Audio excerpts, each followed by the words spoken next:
just behind me here, if you have a look, some of you may have seen it on your way in, we have a small shrine with the photographs of the 8 people who lost their lives in Camp Liberty.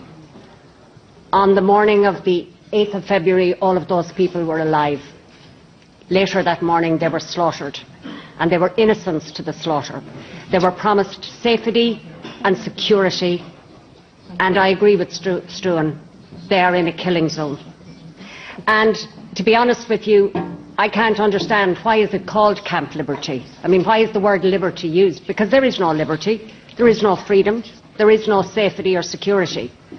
There's only threats, there's only danger, and there's only false promises. And the awful thing about those false promises is many of those false promises are in our name as well. They're in the name of the EU and the name of the UN. And we all know the story here, so there's no point in my going into it again, but I suppose the question I ask is, how can the UN stand over this? How can a global assembly that promotes peace and security stand over what is happening in Camp Liberty?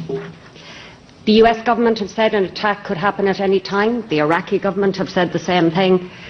When will they act? How many people have to be slaughtered? How many people have to die? How many more photographs do we have to have on a shrine before somebody takes action on this and guarantees the security to those people that they were guaranteed?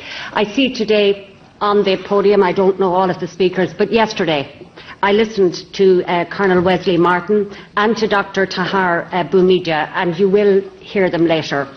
And all I can tell you is their testimonies are true, their testimonies are genuine, and their testimonies have to be listened to.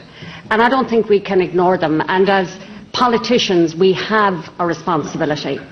So I'm just going to finish up by saying that I've been to very many meetings in this Parliament, and time after time we have described, first of all, Ashraf, and secondly, Liberty, what is happening, the awful conditions, the unacceptable conditions.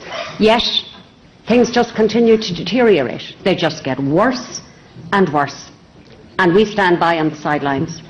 And, you know, we speak about Baroness Ashton, but she absolutely must act on this. She can no longer, in our name, stand on the sidelines and let this happen. I mean, in this Parliament, we never stop talking about human rights. We never stop it. So all I can finish up is I agree with Vice President Vidal Quadras. We can't stand on the sidelines any longer. I want to congratulate Madame Rajavi and her movement, and just to say to the residents in Liberty, we have not forgotten you, and we will continue to try to help in any way we can.